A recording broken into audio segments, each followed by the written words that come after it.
Mulung hamba aku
hallelujah, hallelujah, hallelujah, hallelujah. It's nice to be here. Zvakanaka kuva pano. Tinokudza Mwari kutisanganidza nhasi rimwe zuva, nyama nemweya zviri pamwe chete. Tawanikwa tiri vapenyu tichifema. Mwari watitendera kuti atipe mumwe mukana wekuti timushumire, mumwe mukana wekuti tizviteurire pamberi pake, kuti tinyengeterere mweya yedu, kuti iwane zororo muzunde nokuibwa navarume ava.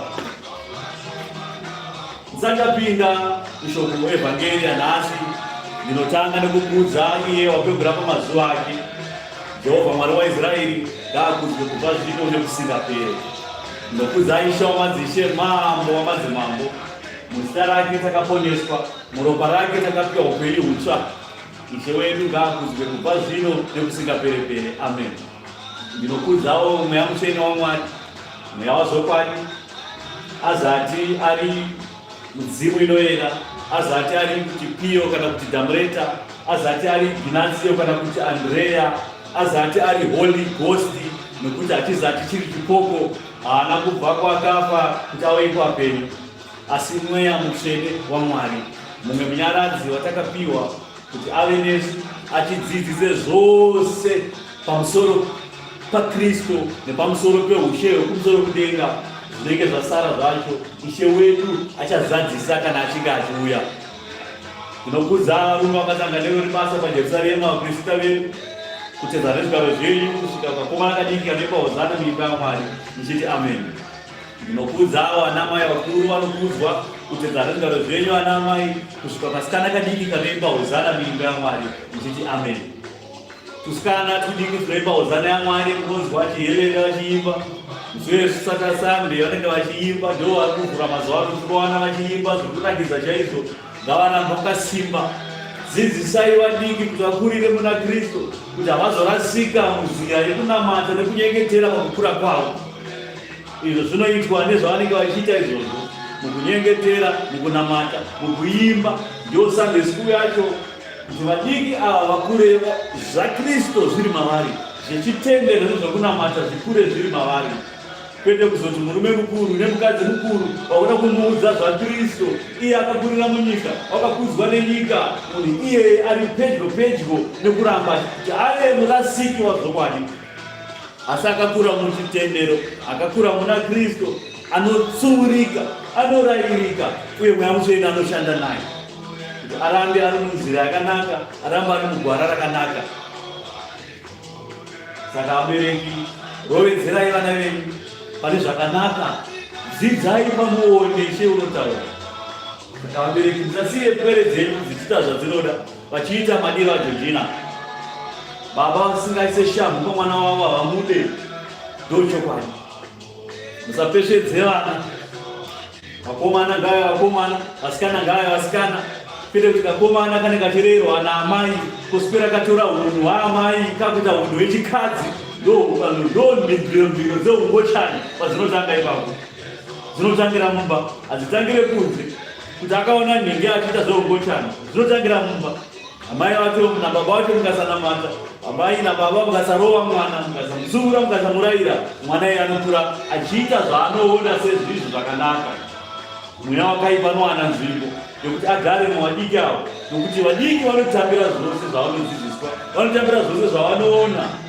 Nyangwe chedu chidiki chika patinge tichiona mafirimu efuti, unoona akutedzerawo futi, ozoona kuti chadzidza pamuonde, asi chadzidza pamuonde wakaora. Zvino kana vacheche vachikwanisa kudzidza pane zvakaora, asi vanokwanisa kudzidza pane zvakanaka zvichene zvaMwari. Saka vacheche venyu ngavakure vari muzvichene zvaMwari. Vatorerei zvimatoi zvose zvavanotambisa zvisina umwari mukati. Baba vanotengera mwana pfuti kuti azoita sei mangwana, agovarobha, agopfura vanhu, agoita sei nepfuti. Tengerai mwana Bhaibheri, tengerai mwana matoi anovhura pfungwa dzake dzinge dzakavhurika. Mutorerei matabhureti aregedze kutamba nemagemu echirungu. Magemu echirungu akasikirwa kuti vana vagare vakabatwa nezvivana izvo zvisina kana umwari mukati. Chinodzidzwa hapana, ingova kikikiki, nokumbonakirwa nezvimagemu zvisina matumbu. Satani anobata pfungwa dzavanhu kubva kuakuru kusvika kwadiki, anokubata nenzira dzakasiyana siyana. Saka musatendere vadiki venyu kuti vabatwe pfungwa, vatorerwe pfungwa saizvozvo. Ndinokwanisawo mufundisi Apostora Akone Gazi Connected ari pano. Rugare kwamuri mufundisi, nyasha dzaMwari ngadzive nemi, ngadzikutungamirirei. Zanzwai nesimba, zanzwai nechiedza chaMwari. Basa raMwari ngarizadzwe mamuri, chiedza chaMwari ngachirambe chichivhenekera mamuri nesimba. Right. Internet yangu yakamboti tambei asi yadzoka. Ndakachikwazisa mufundisi muApostora, ndikati mufundisi Apostora, nyasha dzaMwari ngadzive nemi, ngadzikutungamirirei. Shoko raKristu ngarigare riri mamuri, rikusimbisei, rikukuzei panyama, rikukuzei pamweya, nokuti mweya hauzatiri wenyu asi ndewaKristu, ndewaBaba. Nyama iyoyo haizatiri yenyu nokuti temberi yaIshe ngaichengetedzwe, ibatwe neutsvene hwayo. Ndozvakafanira Kristu. Mashoko aya kuvanhu vese, kwete kuna mufundisi chete. Vose vanotenda kuti Jesu ndiye Ishe, vose vanotenda kuti Jesu ndiye Ishe. Mashoko iwayo ngave nesimba mamuri. Mwiri wenyu itemberi yaIshe, ngaibatwe neutsvene hwayo. Mweya wenyu hauzatiri mweya wenyu asi mweya wenyu ndewaKristu. Naizvozvo mweya wenyu wakatengwa neropa, ndowaBaba vekumusoro-soro. Iye mutsvene mutsvene, watinoti mutsvene mutsvene ngaarumbidzwe. Ndozvinoreva ndirozi kudenga, ndozvinoreva vakuru vanenge vagere pamberi pechigaro cheushe chaMwari. Vanoti mutsvene mutsvene ngaarumbidzwe nokusingaperi. Nokuti hakuna mumwe ane kodzero yekurumbidzwa, nekunamatwa, nokukudzwa, nokurumbidzwa kunze kwaiye mutsvene mutsvene. Zvino isu takaitwa vatsvene muna Kristu, takaitwa vatsvene muna Ishe wedu. Ishe wedu akazoteura ropa kuti atiite vatsvene, kuti ani nani anotenda kwaari atova mutsvene. Zvivi zvose Mwari achazvirangarira, zvose zvaroverwa pamuchinjiko. Naizvozvo Ishe akatipa nzira nyore yekuti tipinde muushe hwekumusoro kudenga. Nokuti sungano yakare, sungano yakapiwa Mozisi, yakashayiswa simba, ikaonekwa kuti ine yashayiswa simba nokupinza vanhu muushe hwaMwari. Yakaonekwa yakaora, ikaonekwa yaita mvemve, yaitwa mvemve nemabasa avanhu akaipa. Kusvika sungano yakare yanzi iyi sungano iyi naMwari handichaida, asi ndakuita imwe sungano itsva kuna Kristu, iri sungano yeropa. Asi kuti sungano iyi iitike, panofanira kunge paine chitsvene chinopiwa Mwari. Nokuti sungano vaprista vaitora nzombe, vatora nzombe kana makwai, vaidambura mutsipa, vairwa vaivhiya, votora ropa racho voenda kunopa paaritari dzomweya dzaMwari, vobva vaipisa, vobva vadira ropa pamusoro payo, kuti Mwari agamuchire zvivi zvavanhu zviregererwe. Asi vanhu vairamba vachitadza, muchidzoka muchiramba muchitadza, sekutadza kwamunongoita nhasi, kuti munodzoka muchitadza, muramba muchitadza, muchidzoka muchingoita merry-go-round muchitenderera. Mwari akati kwete, vanhu vakaramba vakadaiswa hapana angadye nhaka yandikavagadzirira, ndakuzvigadzira rimwe rudzi runonzi Israeri naJudha kubva parudzi urwu. Asi ndagadzira rudzi rune sungano isingaputsike, nemuprista asingapfuure, sungano yakanakisa inopfurikidza kunakisa.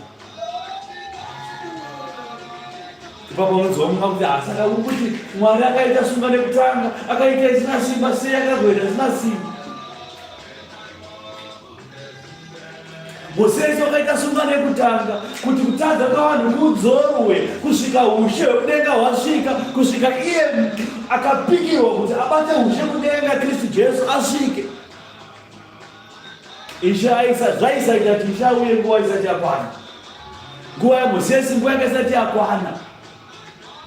Saka Mwari akati sinzi vanhu vari kutadza, ndakuvaitira sungano naMozisi kuti kutadza kune zvinhu kukaite kukaderere. Mukapiwa sungano yaMozisi, mukatadzira sungano iyoyo. Makaudzwa kuti musabe asi makaramba muchiba, makaudzwa kuti musapomba asi makapomba, makaudzwa kuti musachiva asi makachiva, makaudzwa kuti musauraya asi makauraya.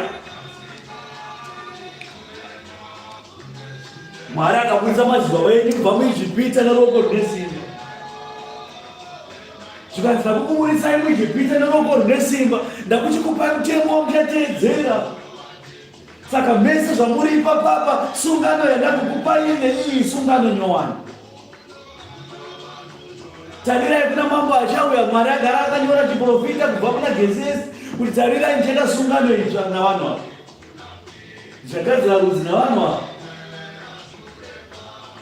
Asi vanhu nokuti vane mwoyo mukukutu, vane mitsipa yakaomarara, vane misoro yakaomarara kudai so, vakamhura sungano yekutanga. Sungano yekutanga ikashayiswa basa nokuda kwamabasa avanhu. Mwari achigadzirira nguva yekuti Kristu wake asvike panyika, akambosana kupai mufananidzo wezviri kudenga, mufananidzo wezvinofanira kuitika kudenga. Vanhu havana kudya mana here murenje? Havana kudya mana? Vakadya mana murenje vakaguta. Vanhu vakadya zvihuta murenje vakaguta. Vanhu vakaroorera murenje imomo zvakare, vakatatuwana twave imomo, vakamultiplya. Shoko raMwari rekuti baranai muwande rikazadziswa murenje imomo. Asi dambudziko ranga risina kuzovhika. Zvivi zvavanhu zvakaramba zviripo panyika, zvivi zvavanhu zvakaramba zvichiwedzera panyika, sekuwedzera kwazvakaita panguva yaNoa. Kusvika Mwari anaisa mvura zhinji panyika, Mwari akatora vaakaverenga kuti ndo vachanga vachabuda munzvimbo ino, ndichapisa nzvimbo yose nemvura, ndichaizadza nemvura. Sodoma neGomora zvimwe chete naizvozvo, zvivi zvakawandisa muSodoma neGomora, svika Mwari anaisa moto. Asi Mwari akaverenga vaivi vatatu vakabudamo, waiva mucherechedzo wezvichauya.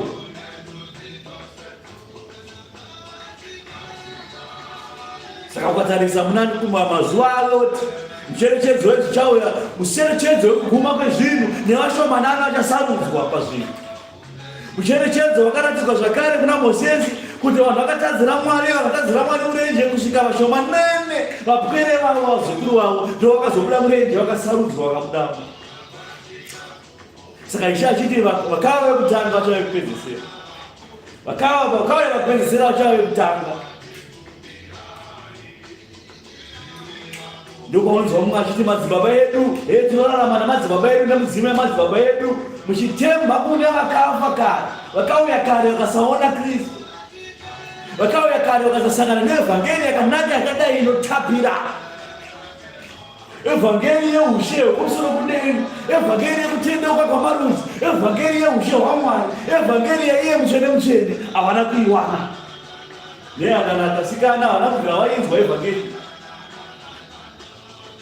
Asi toshambisa mukavashaya muushe hwaMwari.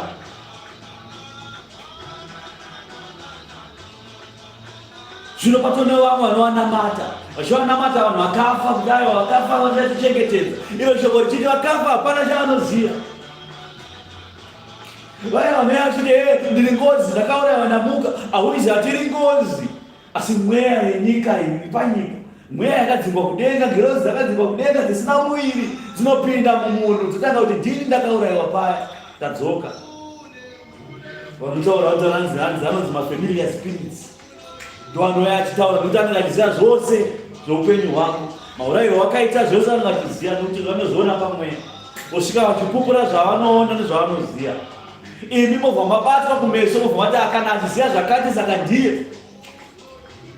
Asi uri mweya waSatani diabhori, mweya wengirozi dzakadzingwa kudenga. Paya panonzi makungwa vakazara mweya yakaipa zhinji, makungwa imomo ndo madzinobva. Mweya yakabviswa naJesu muna region yakaenda kuti haina kupinda mukungwa.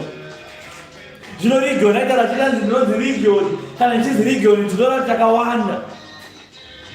Mweya iyoyo yakaenda kuti. Saka kubva 2000 years Ishe paakaburitsa mweya yanga yeregion ikapinda mvura, 2000 years muri kuti mweya ichiri mvura here. Mweya iyi hadzinokokana, wani ikauya ikaona panogarika inonokoka dzimwe kusvika pane mweya zhinji pamunhu mumwe chete, iri mweya yechina, uzapiri mweya waMwari.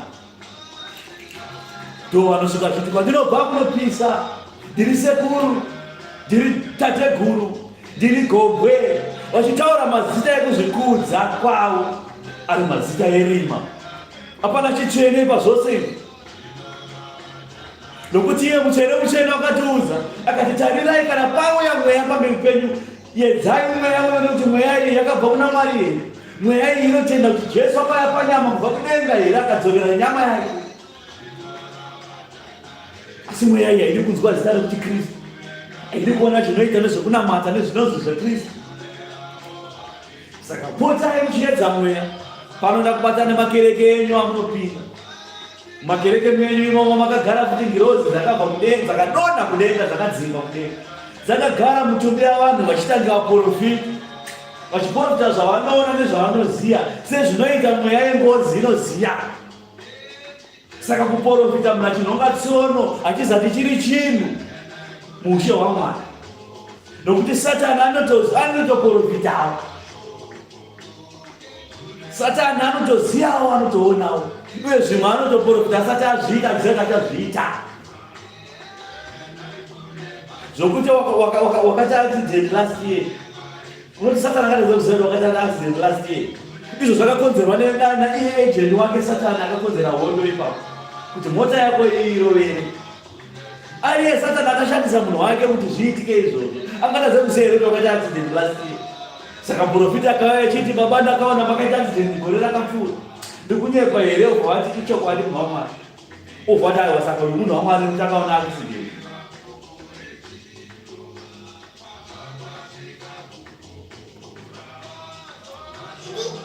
Vamwe vakuprofita, baba ndaona maita mari, pamberi apo ndaona maita mari. Satani ndiye akabata sirivhera nendarama yenyika ino. Anokuprofita kubata mari, obva akubatisa mari yacho nokuti ndeyake. Iwe obva watotenda kuti nekuti ndabata mari saka uyu munhu waMwari, obva watenda kune zvakafa. Wakaipa kauya kuzobata meso nokuzorasisa nyangwe vasanangurwa chaivo. Vasanangurwa chaivo ndivo ava vatiri kutaura kuti vanenge vari muchechi. Chechi yese yobva yaraswa, vanhu vachiita kunamata Mwari. Muprofita wenhema akabata ushe muchechi. Obva matengeserwa maneni moyi, motengeserwa marabhabheni, motengeserwa zvidhina, motengeserwa mavheji. Hanzi ukatenga mavheji bandori haufi nenzara gore rese. Ukatenga chidhina ichi chavaka yako imba. Zvakaenda kuti zvidhina zvamakatenga gore riya, asi zvakutambiswa naana semota panzara. Mwana atambisa chidhina chakatengwa $20 remunhu waMwari. Munhu waMwari akakutengesera izvidhina, zvikazvo chavakadzeni. Kanzuri ikati hakuna izvozvo, kaechigirenda kanzuri ikabaya pai ndakamba ikako, zvikazvo akazipa mutemo kapapa. Wabva kunotonga chidhina kapapa. Zvino pano hama ndinoparidza zvemutsvene mutsvene waKristu. Ndio baba vari muna Kristu naKristu vari muna baba. Saka patinotaura zvemutsvene tinotaura zvaKristu, patinotaura zvaKristu tinotaura zvaMwari. Nokuti Ishe anotaura mashoko ake pagomo reGetsemani, anonyengetera achitaura achiti, Baba, nguva iye yakwana yokuti mwanakomana akudzwe, ave nekukudzwa kwaaiva nako nyika isati yavambwa. Mashoko aya anotiudza kuti Ishe akanga aripo nyika isati yavambwa. Aiva nekukudzwa kwaaiva nako nyika isati yavambwa. Aiva nekubwinya kwaaiva nako nyika isati yavambwa. Zvaiva nekubwinya achigara muna Mwari, aiva neutsvene hwaakanga ainahwo muna Mwari. Saka Ishe akutaura kuti yakwana nguva iye yokuti utsvene hwangu huzadziswe, husangane neutsvene hwenyu, ndidzokere pautsvene hwandandinawo kare. Zvimwe chete newewo pauri ipapo, paukatanga kunamata chitendero ichi, paukatanga kutenda kuti Jesu ndiye Ishe, wakanga une dzimwe shangu dzawaipfeka kana wakunamata, wakanga une rimwe gebenzi rawaita ukapfeka wainamata zvazvo kwako, waifamba wakasimba, hapana chaikuzungunusa, nyangwe sirivhera kana ndarama, nyangwe vakadzi chaivo waisaona pamberi pavo, nyangwe mabasa chaivo waisa kutadzisa, nyangwe sadza rekudya chairo raisa kutadzisa. Saka hama yangu, dzokera pakutanga. nokuti tarira wakaipa arikuda kurwisa nyanga wasanangurwa chairo kuti kwakasanangurwa naMwari varasike nyika isvike pakuguma vasana kupona. Ko kutsanya kwamaitsanya nako kare kuri kupi? Ko kunyengetera kwamainyengetera nako kuri kupi? Dzokerai pakutanga kwenyu, dzokerai parudo rwaMwari rwepakutanga. Upapa ukakuzwa munhu angoti iringiri nemweya ada kuvhura yake, hadzina dzine mweya nemvura yako. Munhu kutomboroteswa kwenzadaroteswa zvakaroteswa saka ndizvozvo panga basi kunamatika nakunamata denga. Ko hope dzawapiwa dzacho akuza kuti dzabva kudenga ndiani? Akuza kuti hope dzaMwari ndianiko? Nokuti kune hope dzaMwari nehope dzaSatani. Saka kana uchiti kutenda kwako iwewe kuchinge kuchiriritirwa nehope bedzi, kutenda kwako hakuna kuzadziswa.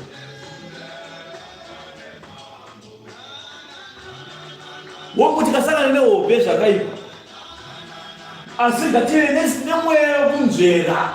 Ndozvinoreva shoko, kumbirai mweya wekunzvera kuti muone kuti hope dzandapiwa apa zvabva kuna Mwari here kana zvabva kuna Satani. Kana zvanetsa tofuga kuna Mwari. Mwari tizarurire zvinhu, toone zvinhu zviri kufamba sei zvinhu. Kuti ngiriringiri kutara ndimi 1 2 munhu ana kuvhura yake hanzi mweya anditi wanzwa mweya here kana kuti wanzwa mazwi? Kozi mazwi pane izwi raMwari kwete izwi raSatani. Satani anotaura nokuti mweya anopawo hope nokuti anozvigona.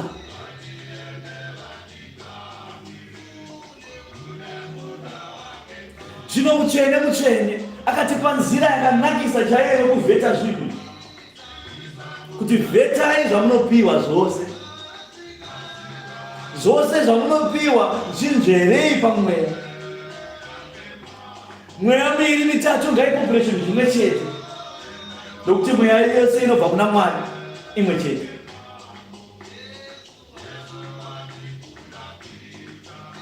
Mubhuku anoti kuti izvi namapisarema 99 kubva pa1 kusvika pa9, Jehovha mutsvene ngaarumbidzwe, Jehovha mutsvene ngaarumbidzwe, Jehovha mutsvene ngaarumbidzwe. Hapana mumwe anofanira kurumbidzwa. Mazita akafa ana nehanda akasikana ahaziviwa dzanofanira kurumbidzwa. Izvo zvavangangurumbidzana id chaiyo, chakachakati for id, chakachakati for id. Muchirumbidza munhu anofemawo zvake, ane mazuva akatarwa akagumiswa, munhu akabarwa mudumbu raamai vake, ane zvakanaka nezvakaipa zvaakaita zvakanomumirirawo ukagotongawo pamusoro pazvo. Morumbidza mapolitician, vamwe vanobva varumbidza vanhu vaMwari, papa my father. Shoko rotaiwa wakagona kunge baba kunze kwababa ari kumusoro-soro. Vamwe varumbidza Paulo mwaje weAfrica kuti ndiye akatumwa neshoko kuvanhu vatema, vobva vamurumbidza. Vamwe varumbidza Johani chaiye, tati Johani ndokuti akatumwa, ndiye akatumwa, vobva vamurumbidza. Muchirumbidza munhu akabarwa nebewe wemukadzi, munhu akabuda mubereko wemukadzi akarerwa namai vake akafa akasamuka, munhu akabarwa nebewe wemurume panyika pano akafa nekurumbidzwa. Asi anorumbidzwa ndiye kudenga, akabva kudenga akadzokera kudenga. Apa shoko rataura pamberi, Jehovha mutsvene ngaarumbidzwe. Unonzwa vachibvunza vana vaSatani, unonzwa vachibvunza saka mutsvene wacho ndiani? Mashoko ewayo ndeokumhura mweya, mashoko ewayo ndeokumhura mwana, mashoko evanhu okumhura denga kana wamhura denga naMwari omhura iye agere pachigaro cheushe chekudenga dei kuti mutsvene wacho ndiani. Mwari akatiita vatsvene kubudikidza nemwanakomana wake, akaroherwa pamuchinjikwa, akarohwa muiri kumberi nekumashure kusvika aita mamvemve nyama iyi yakusabatira mabhonzo, akapfekedzwa korona yeminzwa, zvivi zvichiroherwa padanga mumuviri make, kuti iwe neni tigoitwa vatsvene muzita rake neropa rake. Ndo paunouya iwewe wakakwidza tumaoko uchitaura zvisina basa kuti mutsvene wacho ndiani. Satani achitaura kubudikidza mwana wake, mwana wa Satani. Ukaona une muromo uchibvunza kuti mutsvene wacho ndiani, hauziviwo kutaura. Satani akupfeka, wapfekwa naSatani wakuparidza evhangeri yerima. Sekuparidza kwandikuita evhangeri yechiedza, iwe urikuchiparidza evhangeri yerima, evhangeri yaSatani ndiyo kuparidza.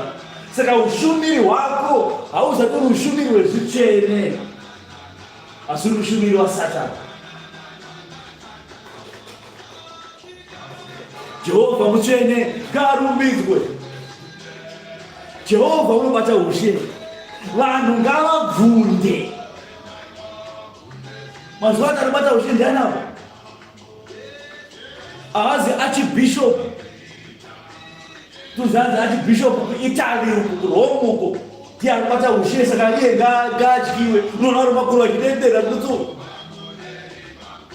kuzi president akatoelektwawo nevanhu, akavhoterwawo nevanhu, akasvika ponzanzi idi asvika, vanhu vachibvunda-bvunda kuzomabve achirovana achidedera kutya munhu. Kuita mutungamirira zviro ndokona kutyisa. Iwe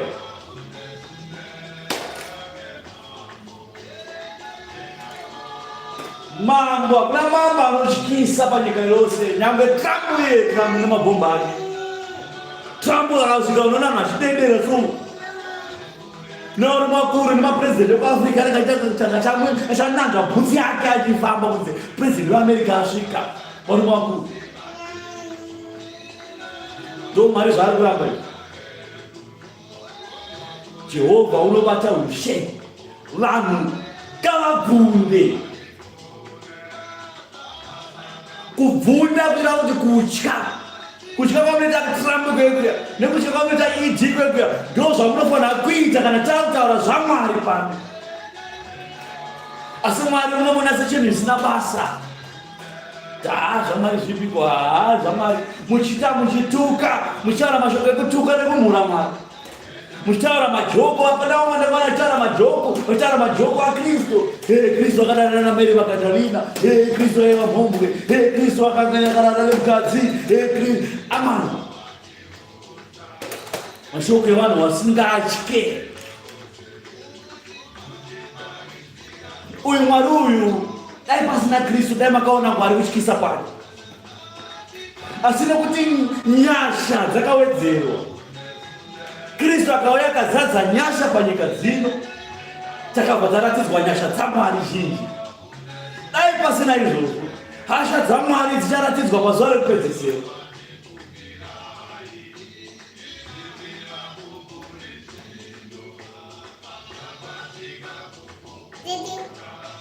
Varipo vanopupura zvakanaka, kwete varipo vanopupura zvakaipa.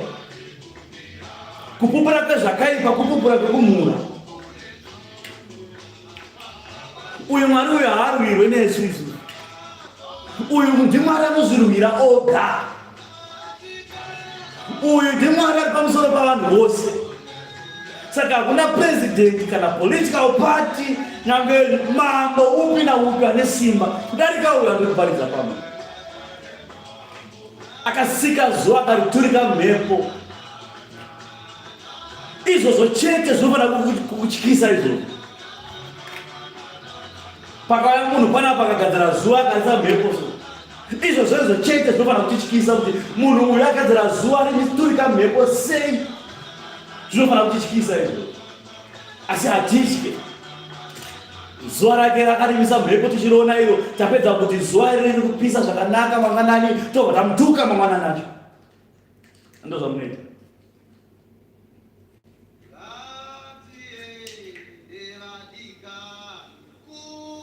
Jehovha unobata ushe vanhu ngavabvunde, iye ugere pakati pamakerubi, nyika ngaizungunuswe, agere pakati pemakerubi. Makerubi munosati mai?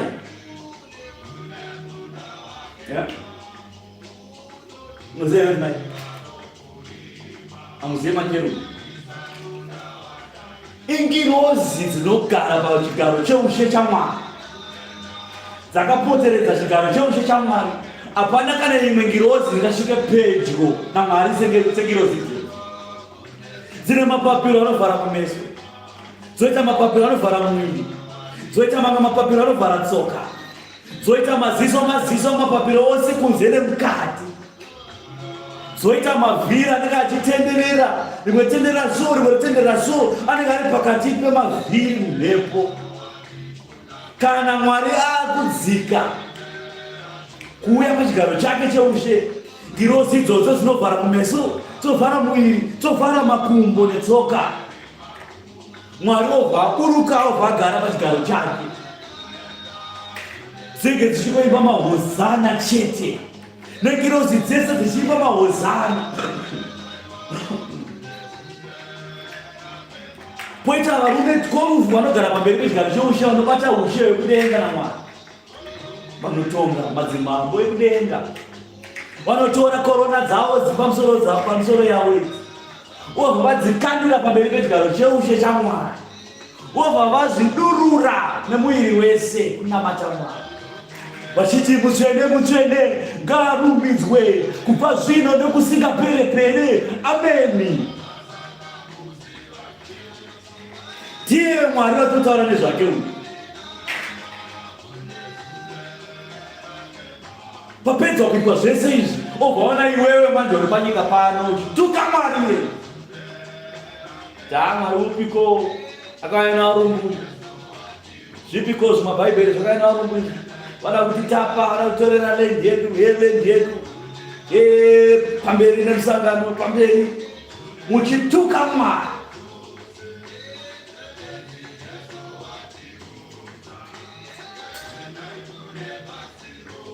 Mwari wakatiitira nyasha zhinji.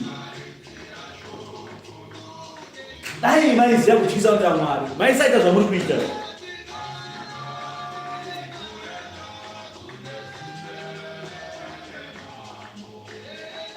Jehovha mukuru paZioni, uri kumusoro-soro kwavanhu vose.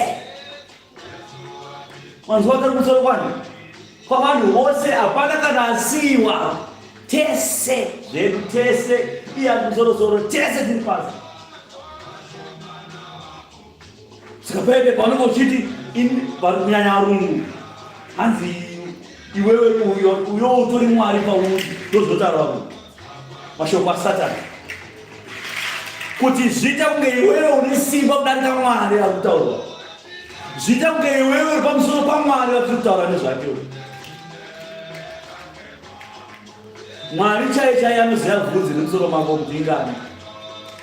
Kana iwewe usingatogona kuverenga kuti ibvudzi ngani iri pamusoro pemwana wako uyu wawakabereka, hapana zvaunotaura zvokuti Mwari. Dzikama, hausi chinhu, wakatofanana nehuruva nedota rekuti mhepo ikabvuvhuta so hatichakuona, hatichakuziva zvakare. Ndozvauri. Ukaziva chinhu ichi, obva wazvidurura pamberi paMwari. Kuzvikudza ndokwakaita kuti Satani adzingwe kudenga. Kuzvikudza kwakaita kuti Lucifer anzi Satani diablos. Saka musazvikudze, musade kuzviisa pamusoro paMwari, hamuzati hamusvike level iyoyo.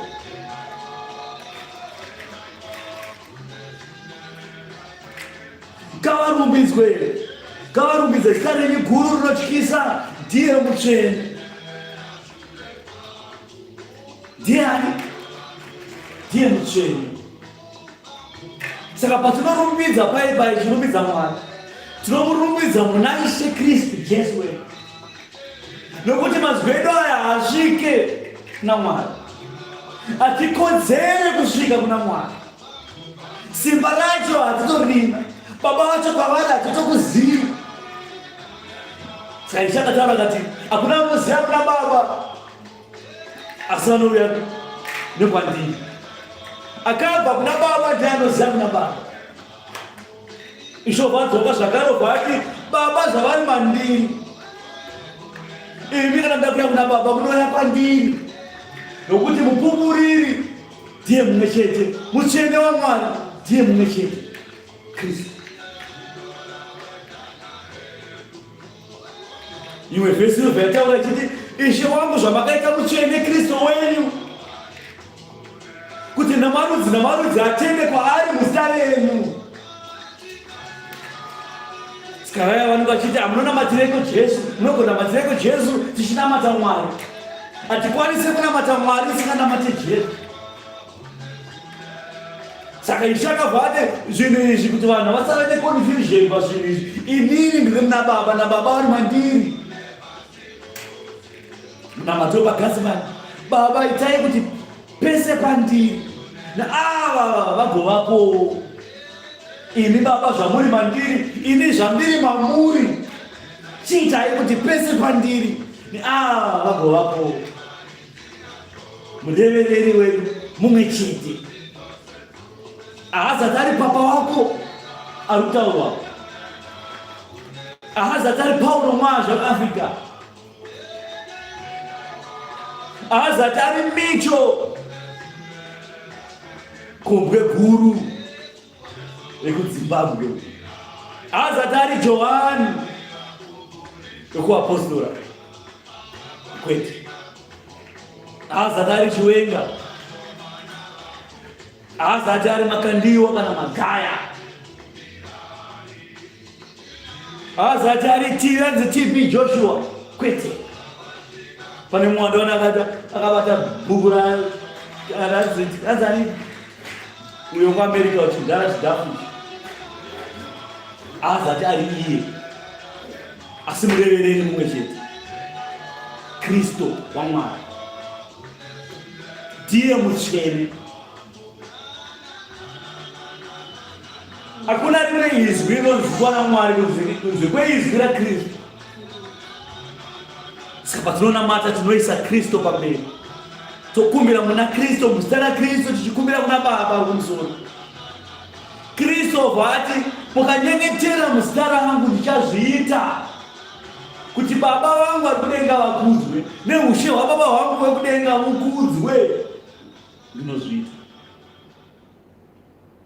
Hakuna nguva yekuna baba asi mwanakomana. Iyeye mwanakomanawo ndiye mobva matuka zvakare, mobva mamhura futi zvakare. Iye murevereri. Tendeukai hama, tendeukai. Musava nevamwe varevereri pamberi penyu. Iyeye Kristu ndiye mumwe chete. Uchanzwa vamwe vachiti Kristu ari kuno, uyai kuno, musaende ikoko. Izvi akataura. Anzwa vamwe vachiti ndiri Jesu ndadzoka, vachitaura vakamira pachikomo, musaende ikoko. Vamwe vachati ndiri Jesu, obva vandaisa moto kubva mudenga uchiya panyika, hanzi naIshe musaende ikoko. Varevereri. Nokuti nezuva raachauya marudzi ose achamuona, nyika yose ichamuona, achaonekwa matemu mana ose enyika achiburuka kudenga. Ipapa hapambova nedhauti, hapambova nekukokeredzana kuburitsai panyuzi, maisere pasocial media kuti maona here zvipitika kunogwa maayewa. Kutongobuda panzapa takatasa mudenga totoona Ishe achiuya. Vari kuChina, vari kuAmerica, vari kuZimbabwe, vari kuUK, tese matima naise tichamuona nguva imwe chete. Saka hapana chapupu chinofanira kutipupurira. Tanzi Ishe ari pano, Ishe ari pano. Shoko rinobva kuti chenjerai mazuva ekupedzesera, nokuti zvichaitika mazuva ekupedzesera, zvichaitika zvinhu. Saka imi masanangurwa, chenjerai kuraswa nezvinhu kana zvoitika. Simba ramambo rinodawo kururamisa. Imi munosimbisa kururama, munotonga muchiruramisa pakati paJakobho. Mwari anosimbisa kururama kwedu. chakaitwa vatsvene namwana Kristu. Asi kuti tirambe tiri vatsvene, mwana charamba chitiruramisa kuti tirambe tiri palevho yekururama kwakafanira Mwari.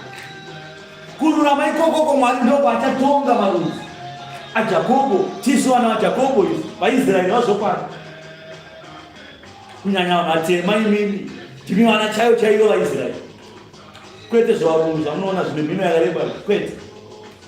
Vanhu vatema ndorudzi chaivo vaIsraeri. Ndokwakawandira satanism yese, ndokwakawandira uroyi hwese, ndokwakawandira nhamo yese, ndokwakawandira zvitendero zvose. Navanenge vachiti kunamata Mwari, kunamata Mwari. Vanhu vatema ndokwakawandira, vanouka vanoita zvakaipa vari vanhu vatema.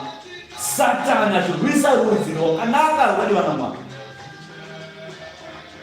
Varongobva kugadzirana COVID-19 vakuurayai vanhu vatema, nokuti vanoziva chokwadi kuti ndimi vaIsraeri vazvokwadi vakataurwa naMwari. Saka uchiona vanhu vatema vachi vakanyengetera vakanamata, mweya mutsvene waMwari anoburuka pamusoro pavo.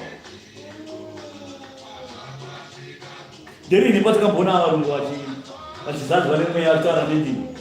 Makambowana kuti makawana tunzeyo vaprofiti murungu akabatwa nemweya musuno ari kutotaura mashoko edenga uye nemhino yakadai nenguruve yakazara munhu. Hakuna zvakadai. Rudzi rwavanhu vatema urwu rudzi ndo rudzi chairo rwakadiwa naMwari. Zvatakadiwa naMwari, Mwari akabvisa zvinhu zvake matiri isu. Saka tona DNA yedu yada kuichinja, kubayirai madNA ati kubhustai kuti zvichinjwe, kuti ropa renyu risvike pakusemesa Mwari imusingazivi. Obva mamwa doro, obva maputa vodka, obva marova madrugs, obva mapiwa AIDS ikoko, obva mamwa mapirizi ati kuvhiringai chete, kuti ropa renyu ringovhenganiswa rirengedze kusvika parakanga riri pautsvene hwaro. Saka zvona vatema ndikwakawanda uroyi nekuchekeresa.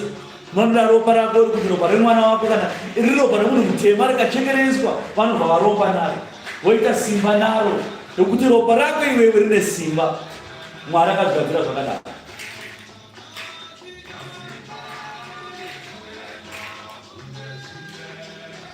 Kudzai Jehovha Mwari wedu, munamate pachitsiko chetsoka dzake, ndiye mutsvene. Pachitsiko chetsoka dzake ndokunamata Mwari. Kupfugama pachitsiko chetsoka dzaMwari ndokunamata Mwari.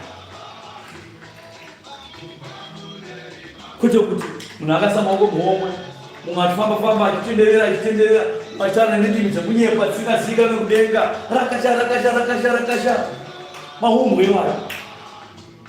Musaite mahumbwe nekuatera. Don't do mahumbwe. Zvokudenga zvina mahumbwe. Mosesi naAroni pakati pavaprista vake naSamueri pakati pavanodana zita rake, wakadana kuna Jehovha, iye akavapindura. Samueri akadana kuna Mwari, akakudza Mwari, akarumbidza Mwari, Mwari akamunzwa akamupindura. NaMosesi Mwari akanzwa izwi raMosesi, akataura naye achikakama kudaro, asi Mwari akataura naye, Mwari akamupindura.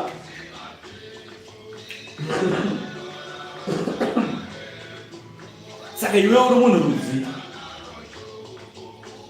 zvako zvakanyakosha sei iwewe zvokuti iwe unonamata Mwari asinganzwike? Ni Mwari upi waunonamata iwewe kuti ukanamata hakunzwe iwewe? Musabatwe naSatani pfungwa dzenyu nenhangano dzenyu. Kutenda kwenyu kuno kupiswa naSatani kuti ndiri kunamata chete asi namata yangu haisi kusvika. Akuziva kuti haisi kusvika ndiani? Mweya ataura kudaro? Kana mweya asina kutaura, ramba uchinamata. Munamato ngairambe ichiitwa, vanhu ngavaramba vari pamunamato.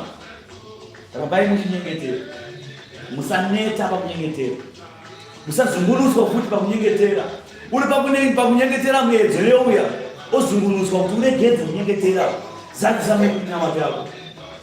Usazungunuswa nemunhu. Munamato yako naMwari ndiyo yakakosha. Iwe naMwari wako ziyanai ipapo. Wakataura navo ari mushongwe regore, wakachengeta zvipupuriro zvake nemutemo waakavapa. Makavapindura Jehovha Mwari wedu. Maiva Mwari waivakanganwira kunyange vakatsiva zvavakaita. Kudzai Jehovha Mwari wedu, namatai pagomo rake dzvene, nokuti Jehovha Mwari wedu ndiye mutsvene. VaIsraeri vaita zvakaipa vachitadzira Mwari. Mwari achingovarova neshamhu achivadzora, achirova neshamhu achivadzora, achingodaro achikusvika Mwari achingovakanganwira chete. Ndiye Mwari watonamata. Saka ivo zvawatadzira Mwari kekutanga, kechipiri, kechitatu, hazvirevi kuti kwavharwa kuti nguva ino inguva yenyasha. Ndozvinotaura izvi. Ishe ari panyasha, masuo enyasha akazarurwa. Anotadza ngaadzoke panzira yake yakanaka. Anoneta pakunyengetera ngaasimbiswe pakunyengetera kwake. Saka musave vanhu vanoneta pakunyengetera. Musave vanhu vanodzorerwa kumashure kana kudzikisirwa pachitendero chenyu nepakutenda kwenyu, kunyanya zvikuru sei kururama kwenyu. Ruramai muna Kristu.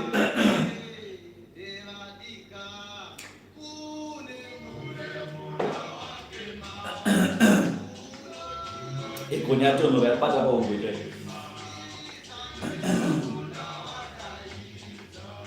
Twenda pamberi pacho. Psalm 100. Nyika ngainamate Jehovha musiki nomufudzi. Pesa apa takuudzai zvokunaka kwemutsvene. Takuudzai pamusoro pemutsvene waMwari. Takuudzai paiye Mwari wacho nokuti iye mutsvene. Anofanira kunamatwa, anofanira kupfugamirwa, anofanira kurumbidzwa. Ndiye mutsvene, ndiye Kristu waMwari. Nokuti isu mazwi edu asvike kuna Mwari direct, tinotoya through Kristu nokuti ndiye Mwari wedu. Tinonamata iye nokuti iye ndiye anonzwikwa kuna Baba. Tinonamata iye nokuti Baba ndiwo ari maari, iye ari na Baba. Zvose zvekudenga zvakapiwa paruoko rwake. Abva akagadzwa ushe kudenga napanyika dzose. Akanzi mabvi ose kudenga nepanyika nepasi penyika. Nevari mugungwa vachapfugama pamberi pake vachimunamata vachimuti Mambo wamadzimambo, Ishe wamadzishe. Ndiye Ishe wedu. Zvino akuda kuchikudzai. Tidai munamata Jehovha Mwari wedu, ndiye musiki wedu, ndiye mufudzi wedu zvakare. Wakatisika, wabva watipfudza.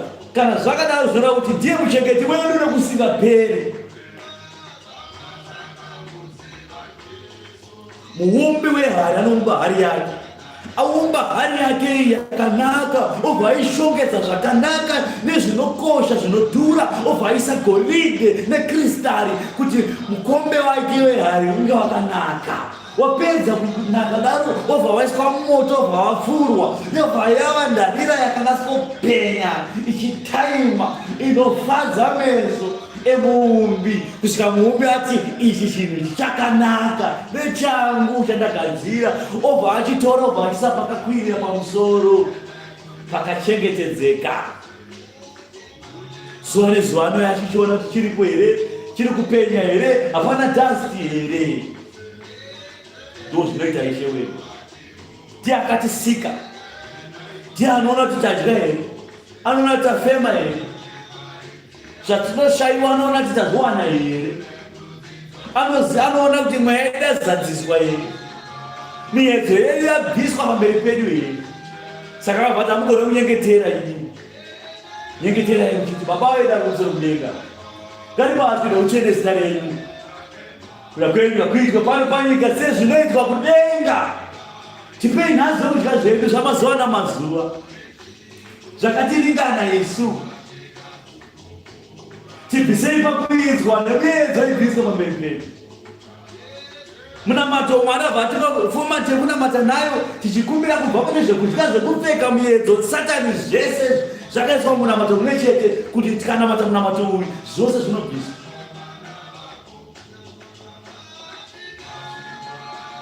Pururudzai Jehovha imi nyika yose. Pururudza kuti sei naye vantu. Moshi pururudzai Jehovha. atingoti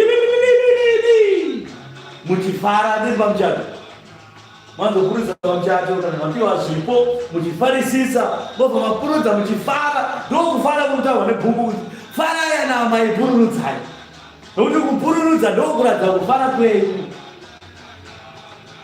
Kana muri imba yaMwari mozadzwa nemufaro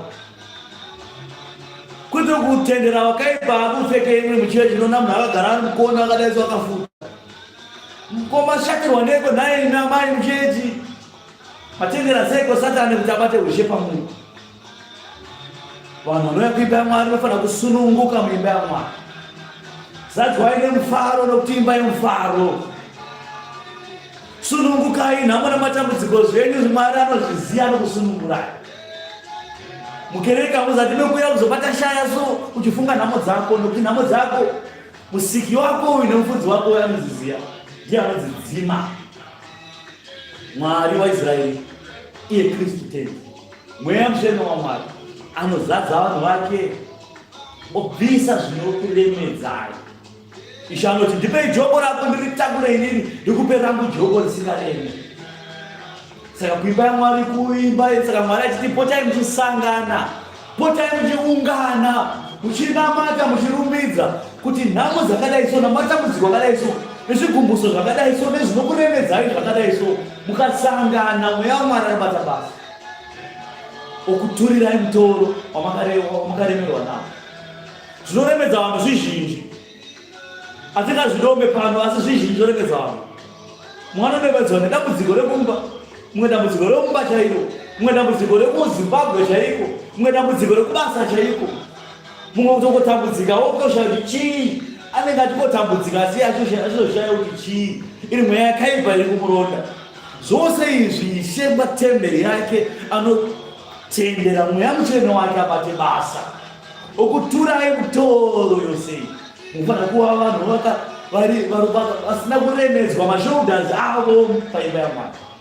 Mopururudza namai muchipururudza nemufaro sezvinoita paimba yaMwari. Ndozvoda Mwari, ndokunamata uku. Uyai pamberi pake muchiimba. Manzwa, unouya pamberi paMwari muchiimba. Kwete kutanga kuenda mubhengi pinda makanyarara so uri kudunge laini zii tange vanhu vasungwa hazina mutaure.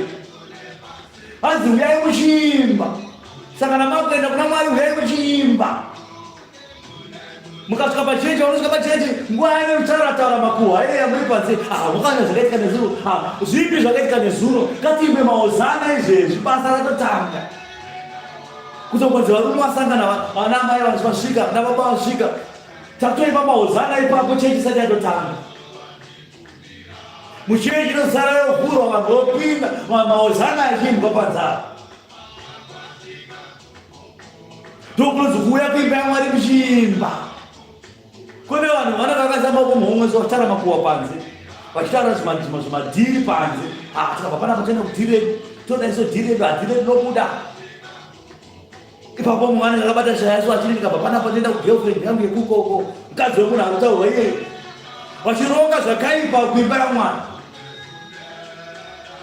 Asi muri paimba yaMwari ipapo Ishe ari kuti uyai nekuimba. Imbai mahozana makamirira Mwari. Muchiimba mahimu ma1 number 2 number. Makamirira kuti basa raMwari ritange. Uye kana basa raMwari ratanga moimba futi. Kwete kuti kwirindi muchechi. Taka makagarwa naneana akasikana. Makabata shaya. Mumwe nemumwe mudziyo waMwari ane chekuita muimba yaMwari. Izwi rimwe nerimwe rinoimbira Mwari. Ndozvinofadza Mwari. Nyange ukaimba Discord chero waimbira Mwari. Mwari achazochuna yega, ndiye anochuna pamweya so chuni ichuni yanyanya. Mwari obva adzikisira, obva awedzera odzikisira kudai, ndiye achachuna. Kwete haina ngoni kuimba, aya unotoimba, imba hozana iri kuimba vamwe. Unoona vamwe vachiimba, chako kudairira chete, unoona munhu haatogona kudairira kwacho, haatodi kudairira kwacho. Asi haidi kuimba ndigoni, haugoni kuita zvinhu, ko kudairira wakazwa neiko kudairira. Asi kana takudairira Zebhora, go Warriors go, Go Warriors go, charoa icho charoa. Unozwa izwi remurume mukuru richikura so chati saka murume atone power tokuimba uyu nhai zvenyika. Satani anenge akamubata akakupopa nedzimbiru dzakono. Kana zvazvenyika unowana simba nepower. Kana zvazvemwari ubva watange poriji nemurume ubva ziva kuti wakateiwa nasaka wakabatwa nasatani iwewe. Imbirai Mwari, uyai kuimba Mwari nekuimba. Chechi chatanga vanhu vaimbe, chechi chichitwa vanhu vaimbe, chechi chipera vanhu vaimbe, vanhu vachienda kudzimba dzavo. Muchienda kudzimba dzenyu moimba mumwoyo mahozana futi. Garai muchiimba mahozana mumwoyo menyu. Garai muchiimba mahozana. Nokuti mukagara muchiimba mahozana, pfungwa dzekutadza nezvakaipa nezvakaora hadziuye musoro. Uchidzidzira kuimba mahozana, nhasi wanzwa imwe taipi, mangwana kuedza imwe taipi, uchidzidzira nyasha dzaMwari dzichikumomotera. Tozoda Mwari.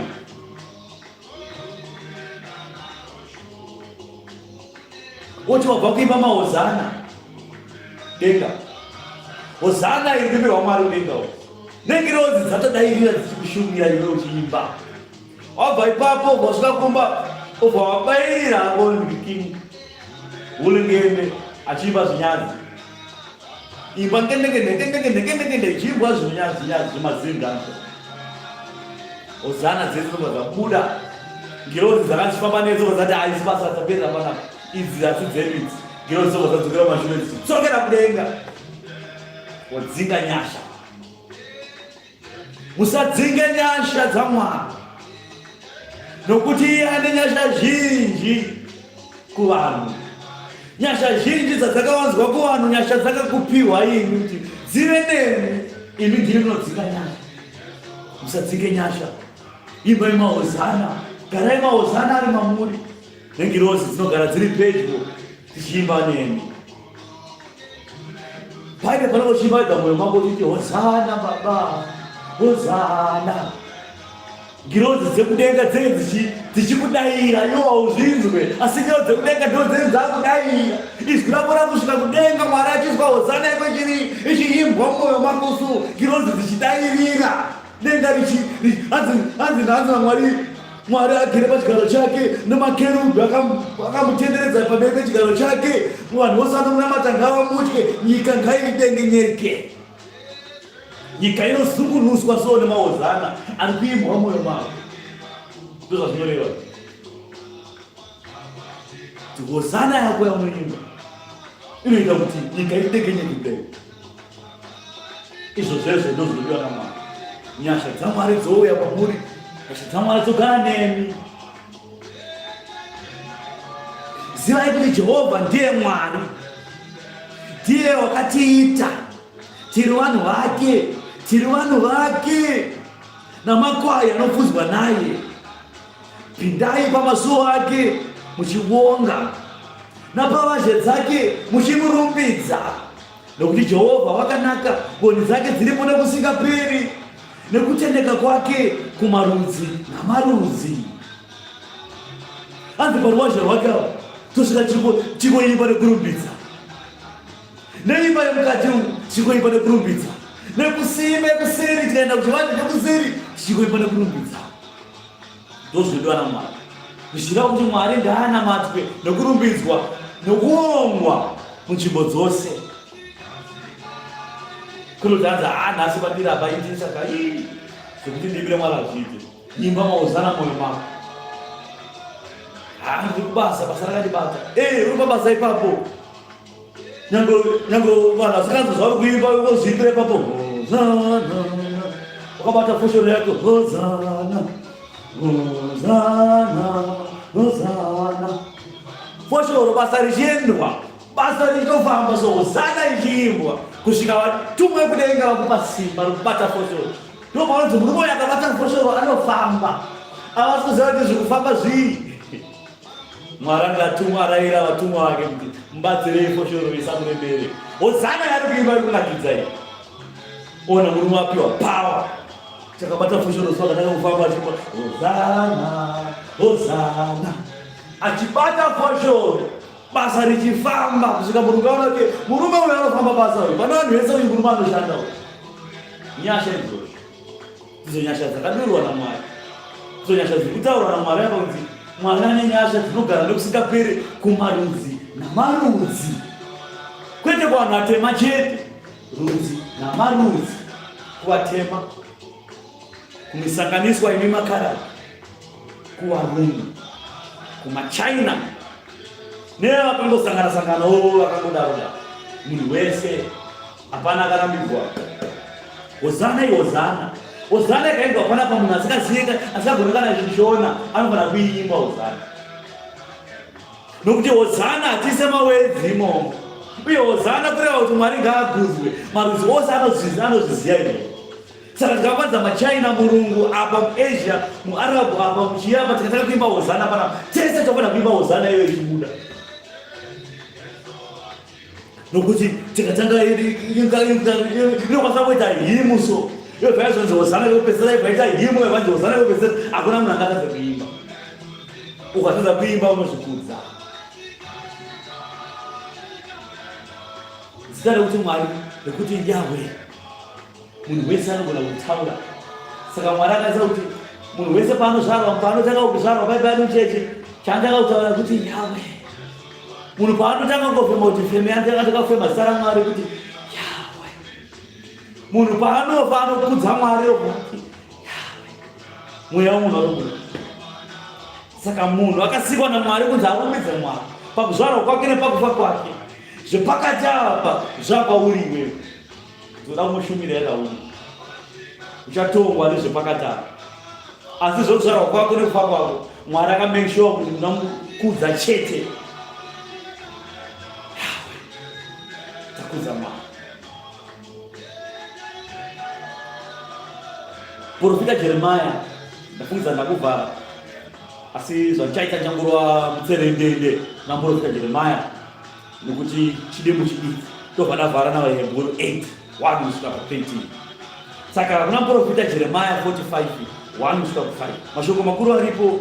Shoko raJeremiah kuna Bharuki, shoko rakataurwa naprofita Jeremiah kuna Bharuki mwanakomana waNeria panguva yaakanyora mashoko awa mubhuku rechina raJehoyakimi mwanakomana waJoseya mambo waJudha, richiti raiti chii shoko iri: zvanzi naJehovha Mwari waIsraeri kwauri iwe Bharuki, iwe wakati ndine nhamo zvino, nokuti Jehovha wakawedzera kuchema pakurwadziwa kwangu, ndaneta nekugomera kwangu, ndinoshayiwa zororo.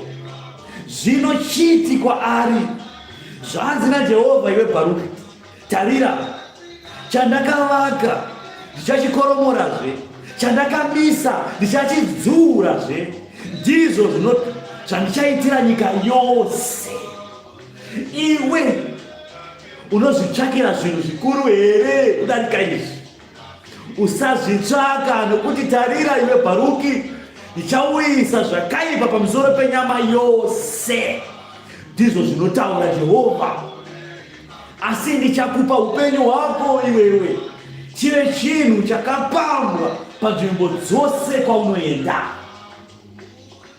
Saka vaya vanenge vachitaura mashoko ekusaziva kwavo neumbwende hwavo, vanenge vaparidzirwa evhangeri yaSatani yokumhura nekudukupisa Mwari. Taandikunamata namacho chaisvike, tokunamata Mwari wacho ari kupi, mucheno wacho ndianiko, ko kuguma kwacho kuchasvika riniko. Mashoko ekusaziva kwenyu. Hanzi wakati ndakaneta nokunamata, nokuti nhamo dzacho tikuramba tichimomotera. Matambudziko acho akuramba achiwanda ndichinamata Mwari. Varipo vakawanda vanodaro. Pandakatanga kunamata nhamo nematambudziko zvakabva zvawanda. Ndozvitaura Bharuki apa. Saka iwewe zvaurikutaura apa hazvisina kutangira kwauri, hapana chitsva pasi pezuva. iwewe hausi extra special iwewe paura. Hausi extra special kudarika vanhu vose. Hanzi Mwari kuchaisa nhamo namatambudziko pamusoro penyama yose panyika. Saka matambudziko haukusangana nawo yakudza nekurumbidza Mwari. Nokuti Mwari wakaisa nhamo namatambudziko pamusoro penyika. Satani kutenderwa kuuya panapa. Ndimwari yeye yakazvita. Nokuti dai Mwari akasika Satani panyika yaigomutoro omisa mujeri. Omisa mugomba rakadzika-dzika, jeri rakadzika-dzika rine rima. Asi Mwari akati Satani ngaende panyika, akadonhedzera kubva kudenga. Hanzi Shantara ndakaona Satani achidonha kubva kudenga achiuya panyika. NdiMwari akazviita izvo. Akatendera kuti ave pano. Ndiwo nhamo namatambudziko. Iwayo ndokumbira mbiro dzenhamo namatambudziko. Mwari anobva atotumwa mutumwa kuti ataure kuti hokoyo nyika nenhamo namatambudziko. Nhamo mukuru wekunyepa Satani yendesa vanhu musoro kuno achipomera hama dzedu kuno wadonhera panyika. Saka panyika pano hapana rugare. Vaya vanoti rugare vari venhema, hapana rugare panyika pano. Asi ishandisa rugare kwauri iwewe. Ndopanze asi nyama yako iyo ishavhatananza, asi nyama yako iwewe ndichaisa panzvimbo chegova chinhu chakarumbidzwa pane zvakapamwa. Zvirova kuti iwewe munamata, kunamata kwakuita Kristu, kwakwatendana Kristu, Mwari achaisa rugare mumba mako iwewe. Asi kwete munyika umu. Aiwa, munyika mune nhamo nematambudziko. Hapana chirimo munyika umu. Nokuti ishakatara kuti nyika ndichaiparadza nyika nezvose zviri mairi. Saka zvose zviri mairi chii? Vaiti venhema, vanoita nhema nekudziteera, vaprofita vaBhaari, vose vanoita zvisakarurama zvisiri zvitsvene, vose n'anga, vose midzimu inoera, vose mudzimu yesana nehanda akasikana, vose anonzi mweya yengozi, mweya anonzi mweya yemanjusu, zvose izvozvo ndo zvinonzi munyika nezvinhu zvayo ndo zvinhu zvayo chaiswa mumoto. Munotaura mashoko anotyisa. Anototyisa. Munofanira kutotya kuti mutendeuke. Nokuti haana rugare panyika, hapana rugare. Wakaparidzirwa rugare, hapana rugare. Rugare ruri muna Kristu. Zvino kana usina Kristu hapana rugare raunosangana naro. Vaya unoona kuti vane mari yakanaka, vane kaupenyu kakanaka, kana vasina Kristu havana chakanaka chavainacho. Kuita mari hachina kunaka ichocho. Hapana chinokutadzira kuti unamate Mwari, iye Mwari opa futi mari yake. Kana kuti unouya nemari yako, Mwari opa wanamata Mwari une mari yako iwe. Asi kana wakaitora nenyika, iri mari yenyika, paunonamata Mwari, Satani anotora zvake zvaakakupa. Kuti zvike unoita wrong move iwewe. Nokuti ndiye akakupa. Odzangu pandakataka kunamata zvinhu zvangu zvakataka kudonha. Ngazvitodonha nokuti ari kutora zvinhu zvake, musiya atore zvake. Azvizati zvinhu zvako. Mwari akakupa zvitsvene zvine rugare. Waimboshayiwa hope kunyika uku, chitsvaga mari. Shayiwa hope kunyika uku nezvawakabata ukachekeresa hama uku nezvikwambo zvauinazvo. Ishe ari kuti zvose izvozvo zvisiye kunyika uku, uya kuno kwandiri. Kana iri sirivhera ndinokupa inini pachena. Owana hope mumba mako, orara zvakanaka nemhuri yako iwe. Ishe ndo zvaari kutaura. Ndozviri kutaura panapa.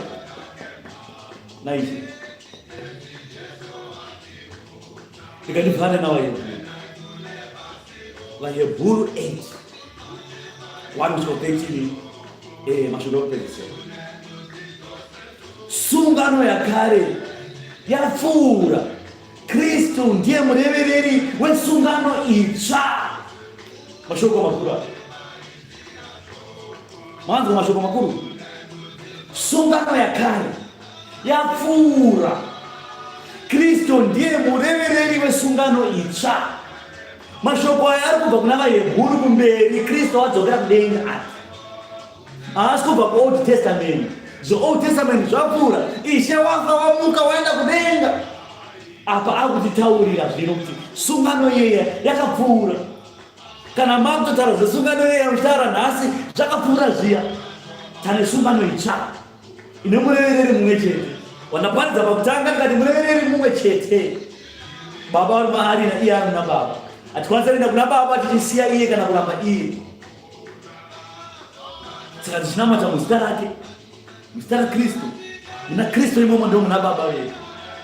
Saka tichinamata kuna baba ari kumusoro, tinonamata kuna baba ari kumusoro kubudikidza muzita raKristu. Mashoko anga asvike kuna baba ari kumusoro soro.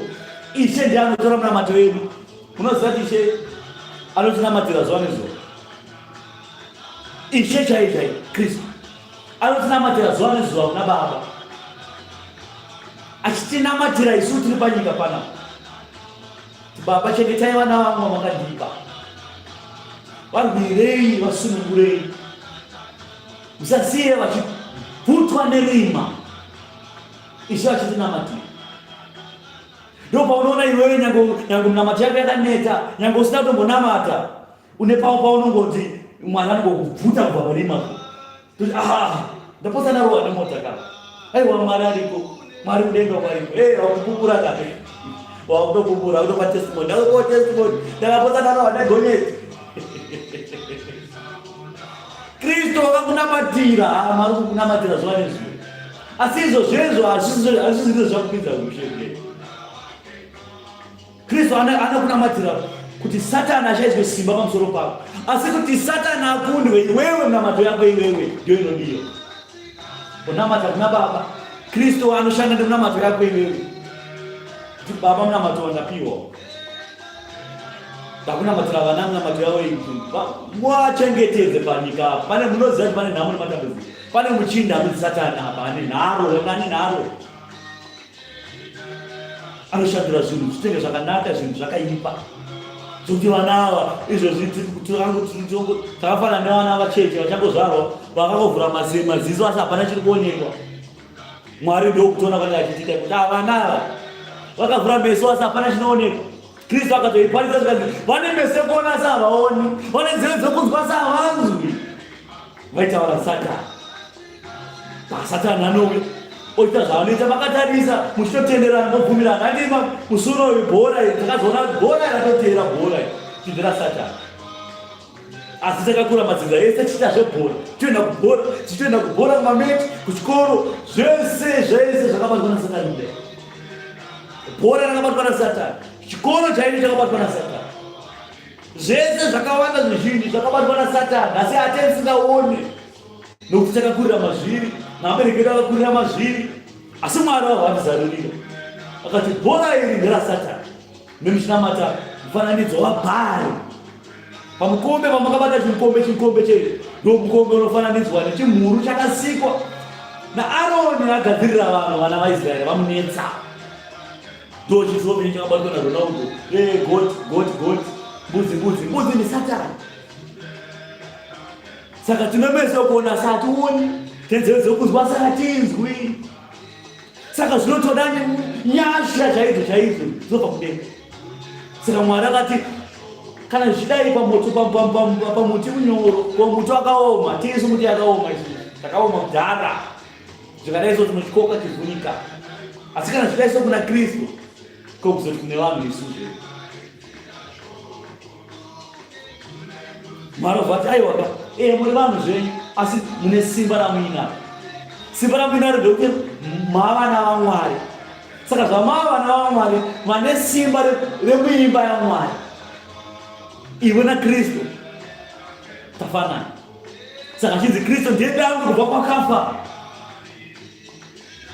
Pai patoti takafanana naKristu hazvirevi kuti isusu tisu taapamusoro paKristu, kana kuti isusu takakosha kudarika Kristu, kana kuti isusu tinamata kuita Kristu. Kwete, tavana veimba.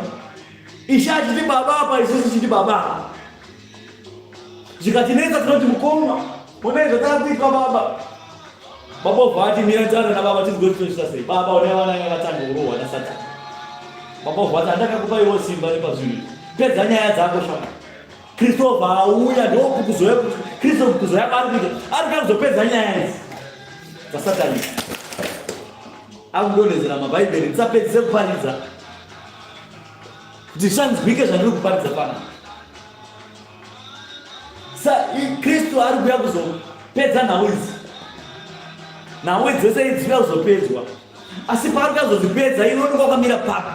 nokuti pawakamirawo ndo pakakosha. Ngatipereke ndivhare. Zvino shoko guru pana izvozvo zvakataura ndeyekuti tina muprista mukuru wakadai wakagara kurudyi rwechigaro choushe cheumambo kudenga, iye mushumiri wezvinhu zvitsvene. Mushumiri wechi zvichireva chi mushumiri wezvinhu zvitsvene, zvireva kuti anoshumira zvababa zvitsvene zvokudenga zvakanaka chete. Ndiye muprista agere kurudyi rwani rwababa, iye Kristu.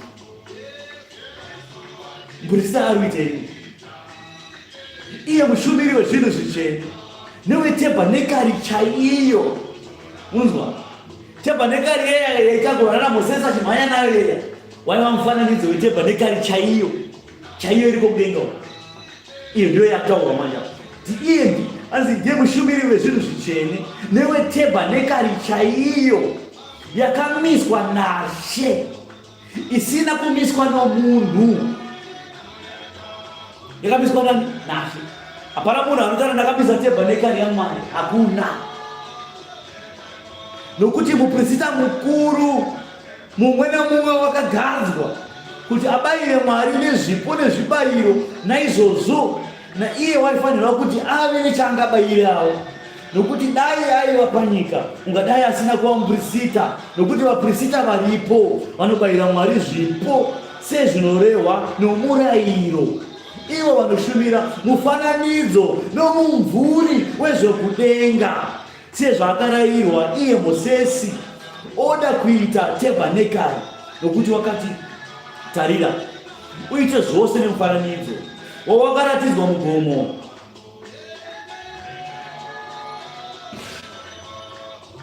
Ishe ndiye muprista mukuru. Pakarayirwa pamuchinjikwa ndo gwayana rababa rabayirwa pamuchinjikwa. Ropa rakadeuka pamuchinjikwa ndo ropa raifanira kuenda patabhanekari yaitaurwa iyi yakagadzirwa naMwari amene. Akasvika neropa rake rebva raiswapo, abva aenda nemwiri wake, abvaisa mwiri wake apa. Zvikazi ichi ndo chibayiro changu semuprista mukuru ane uprista usingapfuudzi. Ndauya nezvibayiro zvakanaka kunakisa zvibayiro zvose zvinobayirwa kamwe chete pabva sungano iyi yakuda kuti itwe yobva itwe kamwe chete. Basa rakuita kudenga.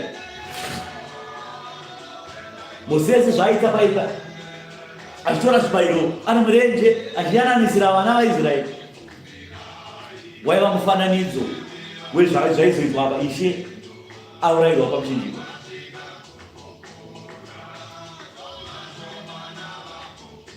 Asi zvino wakapiwa basa rakanyanya kunaka sezvaari murevereri wesungano inopfuura nokunaka, yakasimbiswa nezvipikirwa zvinopfuura nekunaka.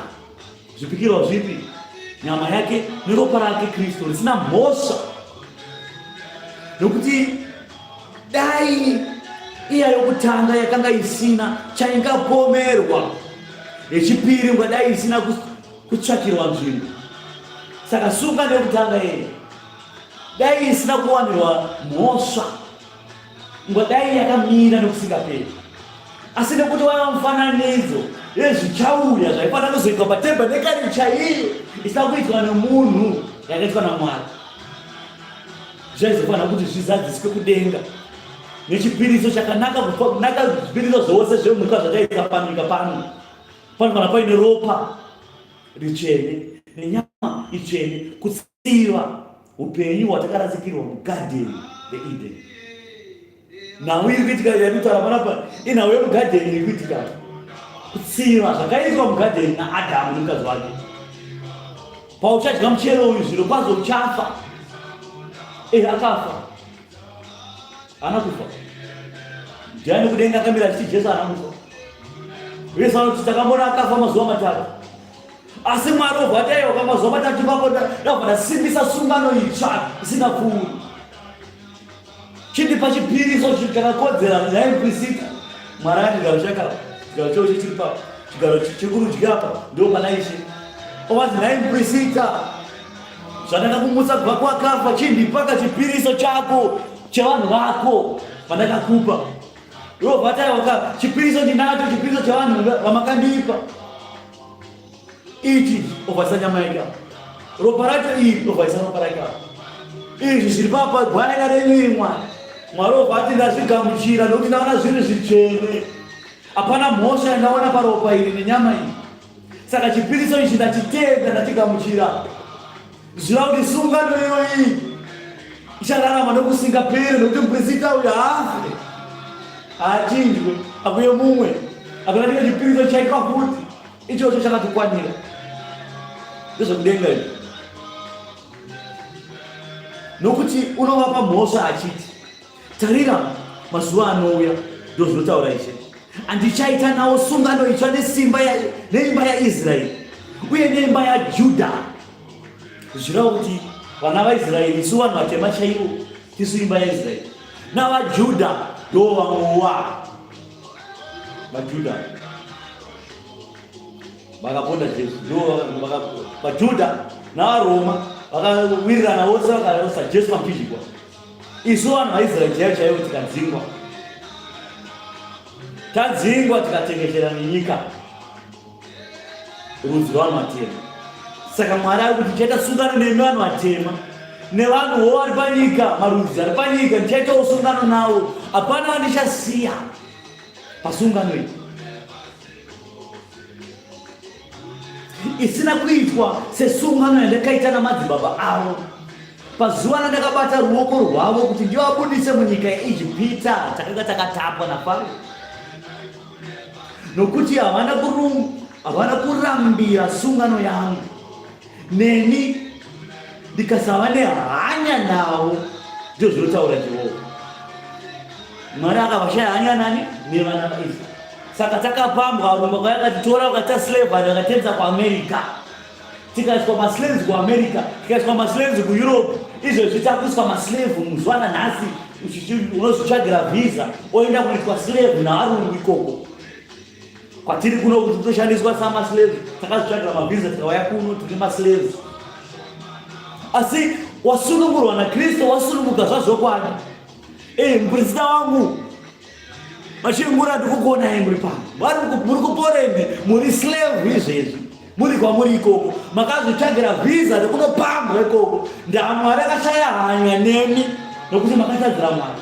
Mukasatendeuka munzira yenyu yekuIjipita makudzora munyika yehuchi nemukaka. Mwari abva anotaiwa nhau yehuchi nemukaka ikai rudzi urwu ndarutadza. Sungano yandakaita navo ndaitadza. Yamvemvei. Saka ndakuita sungano itsva ndovadhodza vese kumativi mana kwavatakashira. Saka uchiona vanhu vari kuAmerica vanonamata Mwari, vanhu vari kuEurope vanonamata Mwari, vari kuAfrica vanonamata Mwari. Marudzi ose hapana achasiyiwa naMwari. Zvanzi china icho. Nokuti havana kurambira sungano yangu. Neni ndakasava nehanya navo. Ndizvo zvinotaura Ishe. Nokuti ndiyo sungano yandichaita neimba yaIsraeri. Kana mazuva iwayo apfuura, ndizvo zvinotaura Ishe, ndichaisa murayiro yangu pakufunga kwavo napamwoyo yavo ndichainyora. Ndichava Mwari wavo, ivo vachava vanhu vangu. Saka nguva iyi yapfuura, ndonguva yatiri izvezvi. Slavery yakaitwa more than 200 years ago. America yakapamba vanhu vatema 400 years. Saka tongoti 200 years dzisapfuura idzi. Tiri murenje, tichishandiswa takatamba chete naSatani. Mwari obva ndichaita sungano itsva, ndichavatora vanhu vese ava kumativi mana ose kwavari. Saka uchiona vanhu vatema varivo namba 1 pakunamata. Vana vaSatani vachituka, unonzi vana vaSatani vachituka musocial media. Vanzi kuAfrica chete tinowanza kunamata, saka zvinhu hazvifambe. Zvakanaka izvozvo. Tinowanza kunamata zviro hazvifambe, kuratidza kuti tiri rudzi rwekunamata Mwari. Hatizi rudzi resilivhera nendarama. Nyangwe mende yatinayo Mwari akatiropafadza kuti ndichakupai zvose zvenyika. Zviri munyika, mavhu enyika ndinokupai. Silivhera, goridhe, ndarama, zvese zvaunofunga muAfrica tinazvo. Asi Mwari abva achaita simba rekuzvidya. Satani akazvipomba. mwakabva kumachaina nemazuva akavharika akatipamba akatija tingolewana rudzi rokupambwa. Asi Mwari abva atisunungura nesungano itsva. Zvanzaiwa nesungano itsva andichakupana. Ani achatenda kwaari uyu achazova neupenyu husingaperi. Saka Mwari haana kubva atirasa zvachose. Saka pauri papapa Mwari haana kukurasa zvachose. Chinyika chenyu chinokwanisa kuva nenzara. Asi Mwari haakurasei. Ndo zvakanyorwa bhuku zvinofanira kuitika. Kuzadzisa kururama kwose. Zvikasaitika haazadani Mwari.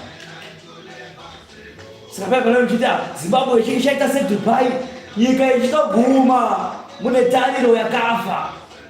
Zimbabwe ichaita seDubai, nyika ichiguma. Satani achikuisai musoro menyu kuti tichamira nyika kusvika yanaka, tichamira nyika kusvika yanaka. Chii kuti munamate Mwari mupone. Kumira kuti nyika iite seDubai. Dubai ipi yamunoziva? Nyika ino hapana rugare ruripo. Rugare ruri muna Kristu kudenga.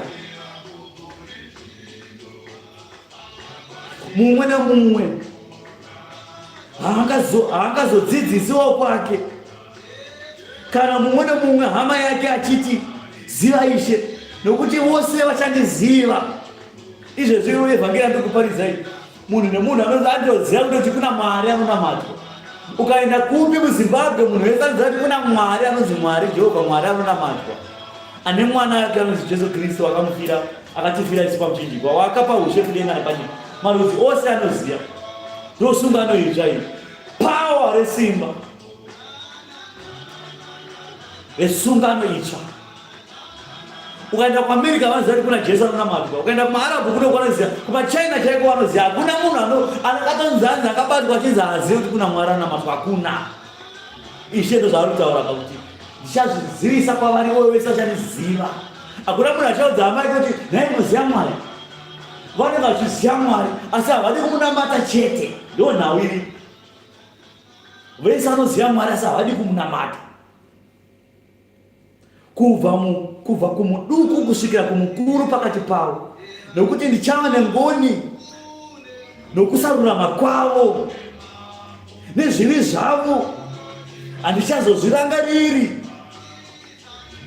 Zvaanoti sungano itsva. Wakasakadza yokutanga.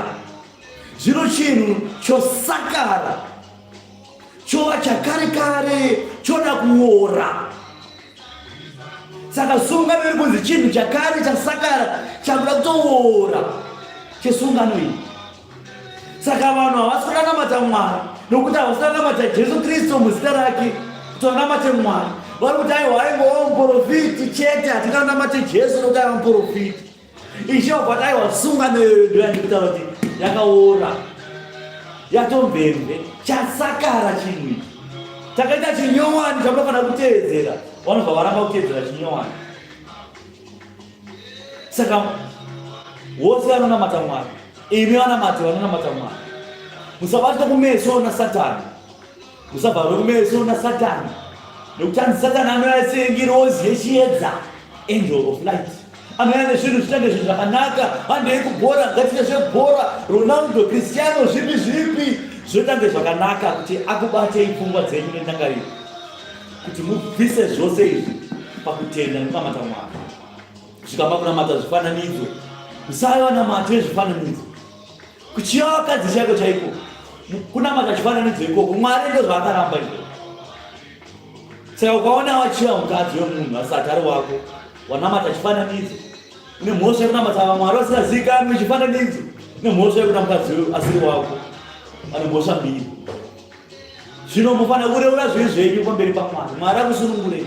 Nokuti wasunungurwa pamweya naKristu, wasunungurwa zvazvokwadi. Tendeukai hama kumativi mana enyika kwamunova munhu. Ane nzeve dzokunzwa ngaanzwe zvinoreva mweya pakereke. Kukudzwa nekubwinya namasimba ose zvazviyo panzvimbo yenyu Jehovha. Kubva zvino nekusingapere-pere. Amen.